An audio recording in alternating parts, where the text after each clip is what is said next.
Hello, my beautiful people. Welcome back to another episode of the Auntie Lynette Show. I am your host, LWB. Today's podcast is brought to you by Apple Podcasts, Spotify, iHeartRadio, Google Play, Spreaker.com, and a WWB production with music by Mr. Andrew Riley and New York City's very own Emmy Award-winning Wendell Haynes. Give it up, give it up. We have something different for you today, folks. We have the one and only Mandy Mayhem.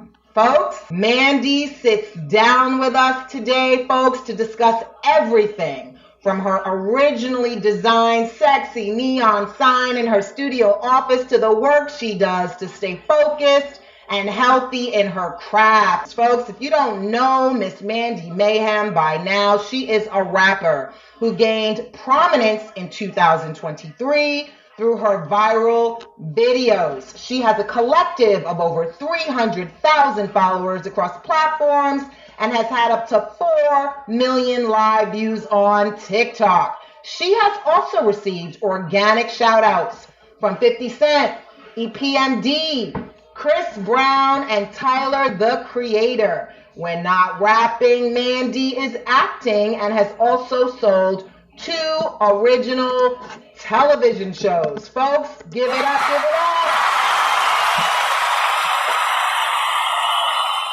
So we're going to jump right in and firstly say thank you, Mandy. How are you? Thank you. I'm so happy to be here. I'm very excited to talk about the launch of my single and all things Toronto and hip-hop. Absolutely. So before we started recording today, folks, I just want to let everybody know that this is our take 2 recording with Mandy. We had a beautiful intro conversation about a week ago, so you're going to hear me reference a lot of the conversation that we initially discussed. And we at the Auntie Lynette Show, as you all know, are in Toronto, Ontario. So we're just going to dive right in. And, you know, you've been doing this for a minute now, Mandy. So I wondered if you could just talk a little bit at the start of this Take 2 interview we have happening here. You talked a little bit about how you prepare your day. You talked about what it felt like to have wanted and to have sought out this kind of validation and that it's come to you so organically, which is the best word. And I just think the TikTok thing and rap alone, I mean, you weren't rapping before this year the way you are now putting yourself out there. How did that blend? How did that merge? How did the two meet? I've lost you visually, but that's okay. I can still hear you, of course. When did you decide that it was your style to just make it a regular thing? You know, I think that there are times in your life, which is why it's such a detriment to us to discount people as they age, because there is a point in the life of an artist and a human being where all of the seemingly disparate things that you have done find each other in one space. Like the lightning in a bottle kind of thing that they're talking about when they say, oh, you know, yeah, I prepared for 10 years and then this thing happened. Well, training in improv, my training as an actor, hosting, doing interviews, red carpet stuff, being a cheerleader for 10 years. Wow, girl. And, you know, training cheerleaders at the highest level, the discipline of sport. And then hip hop karaoke for 10 years. Like, I have this catalog of songs that I know from prepping them and getting on stage with them and trying them out and whatever that people don't have. I can play characters, do accents, like all these different skill sets are finding each other on this platform. So amazing. That enables me to practice my philosophical ideals around performance, which is about like basically a jump shot in terms of like in a sports analogy. Like I'm just working that jump shot, throw, just standing there. And the purpose is to have this, to be under duress, got to keep the numbers high, got to deal with the comments as they're coming in and find ways to stay in my truth and to continue to put the value on my own experience of my art and what I'm inspired to do next, as opposed to externalizing my experience of my art. And that's the difficulty in scene work as an actor, trying to stay in and stay present with the person in the scene and not worry about the person unwrapping a cough drop in the audience or they're having a technical problem or whatever, and you have to just stay in because you don't know. And this is the free throw on TikTok. So all these things coming together to me that I have been training for 20 years in this magical space where it's like, yes, this is the venue where you can collaborate with the world, incorporate your spiritual ideals, and incorporate your training all in one space. The first time I went live, I made $11. And like, that's more than I make in an audition. So hell yeah, I'm going to show up and do it again because like, I'm, gonna make money. So as I started making money, I was like, okay, what do you want me to do? How many times do I can do this? Because like nothing else is working. And also retirement home commercials. So proud of you. Holy crap. Can we just say, folks, in addition to everything she just said, you're freaking hysterical. You're just a riot. You know that. I mean, come on. You're doing it. You're good at the game. That's the thing that if you haven't yet, folks, that's the thing you get from Mandy. I mean, you are good. It's not that you just pick this thing up. Like you said, this is years and years and years. Anytime some young person's like, Miss, how can I do this? How can I do that? How can I get in the game? I'm like, read, work, read some more, read, work, go back and read again. Like, it's just what you said. I loved the basketball analogy. They're hoops. And you get better and better, and you have to know how to pivot. And you've really been the queen of that. And it's just so lovely to see. So, I mean, who do you look up to? Yourself. That's a tough one because you've done it all. Oh my gosh, no, I don't think of myself that way at all. Definitely have. I do have like an anorexia around my own sense of self, and not anorexia in the actual like what anorexia. No, I got you. A deficit of appreciation is what you meant. Well, in the 80s, in the movies of the people who were anorexic, they would go and look in the mirror and they would see this very distorted image of themselves. That's not actually what it is, but like, okay, that's the image we got in the 80s. Right. So I think of myself, and that's something that I need to adjust. Obviously, from a spiritual perspective, I'm trying not to identify, with anything ego-based, working with that. Mm-hmm. But I do think that I need to be more celebratory. I can be more celebratory of the things that I've accomplished, because hearing somebody say them to me, I have to actually, just like in acting, like in Meisner, when you're sitting there and like trying to take in the other person, I have to sit there and be like, no, she's talking about you. Yeah. That's because I'm a Gemini, but she's talking about us. Receive that. And the times that it feels the most powerful to me is when I'm out in public, and usually a woman will see me. And actually the two most powerful ones have been on the subway. Wow. There was a woman on the train. I was coming from Brooklyn in New York into Manhattan, and she was in the far corner, and she was standing there beaming at me from the other side of the train. And I was like, you know what? She feels seen by me. I don't know how to explain it, but that is, and now I feel seen by her. And then another woman, I was on another train, and she was like sitting there. She had her pillow in a garbage bag. Aww. And vaping on the train, like she's a bad kid, and I was looking at her and thinking, man, that's me still. I'm still rolling around with my pillow in a grocery. I'm still trying to make this thing work financially, right with you, even though you look at me and you don't think that because I have good hair. Yeah, I know what you mean. Or whatever, I'm still there. I know. I hear you. So she looked up at me and her face lit up and she was like, "Are you that lady?" Yeah. And she was like, "Wow." And it's just like this, the shell she was in just dropped away and that's it, man. It's like, that's it. I don't even remember what your question was anymore, but like, that's why that's where I get value. I don't think of myself as anything other than, I know that there's an experience that I want to have. Yeah.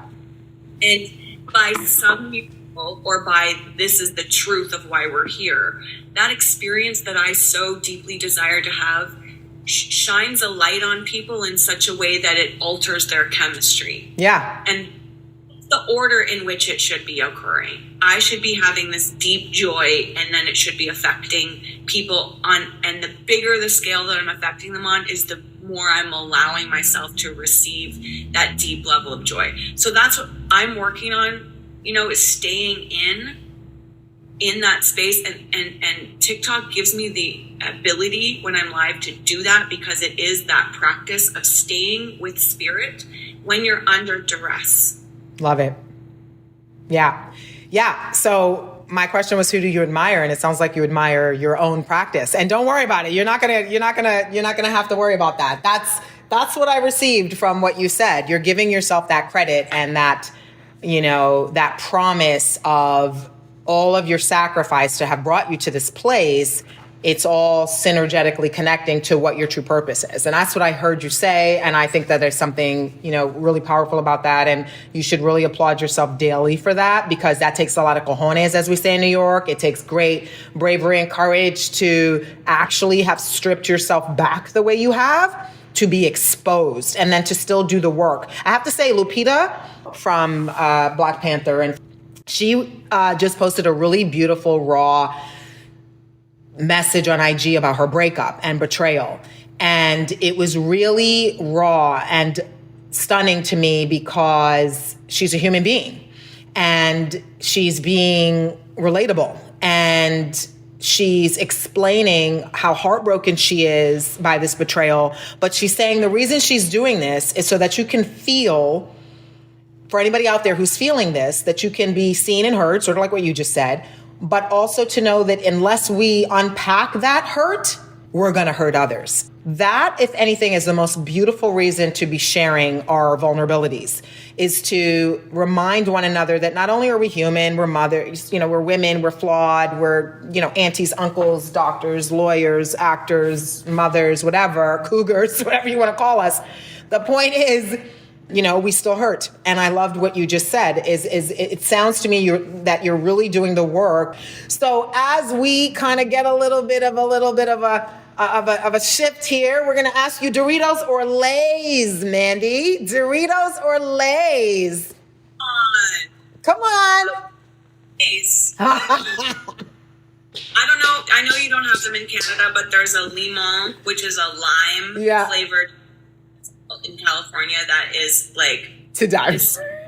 And you just got the beautiful neon organ behind you very recently. So tell us, are you going to promote who you got it from? Did you design it yourself? Did you model for it? Like, tell us about it. It's my labia first. I did it for a music video. Actually, I did it a while ago in 2015. Okay. Sold it because I was an art dealer before I came into this world. So I had it made in neon from a neon sculptor in Toronto. His name is Forrest. I forget his last name, but he's retired now. Nice. We'll give him a shout out. That's his last name, Tatrin. And so I sold it to one of my collectors for like $2,000. I took $1,500 of that and used it to make the music video, and $500 to make the teaser for my show Mother that I ended up selling. So I made a model of my vagina and sold it finance my art. And so it's like, who makes art to sell it to make other art? I do. I have so many other questions I could have asked you about your TV shows and all this, but like, this is the heart of who Mandy is, folks. I want you to take a moment to tell us on the podcast the name of the project, the date, the year, because these things last for a lifetime. I want people to know where to find you.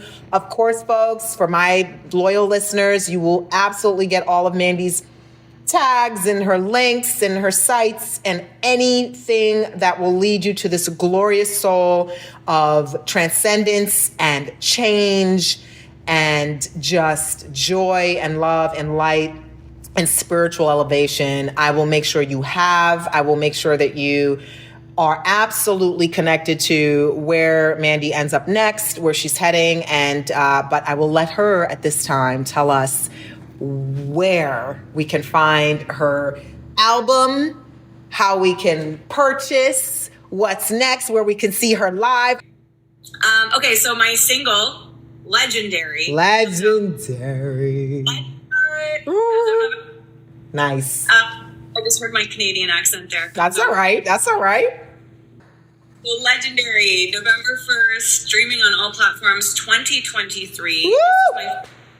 This is my 10 years almost. Oh. That's a really big deal for me.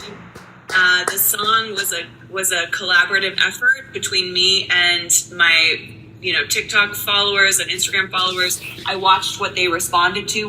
That's amazing. Well, congrats on all of that. And as we head out, folks, I would just ask Mandy to think about this one little fun thing. The year is 2085. Are you ready, Mandy? Are your sleeves rolled? This is not a Doritos. This is not a Lay's question. This is the year of 2085. Are you single, Mandy, mingle, Mandy, or married, Mandy?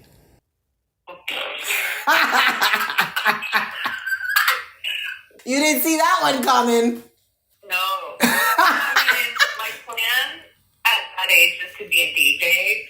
So I'm going to go with Mingle Mandy. Yay! Well, there you have it, folks. There you have it. Thank you so much, Mandy, for joining us in this amazing final episode of our season 2. Listen, it has been the biggest pleasure, folks. That is going to be it. The Mandy Mayhem release, Legendary, comes out today, November 1st. You'll be so happy that you've tuned in and followed her socials. I'll make sure you have all of her tags, her links, and all of the titles of the next couple of projects that she has coming up and out. But folks, that's it for me here at the Auntie Lynette Show. Of course, I will see you all next time. Season 3 is coming out in 2024. Until then, folks, happy holidays. Be good. Be blessed. I'm out.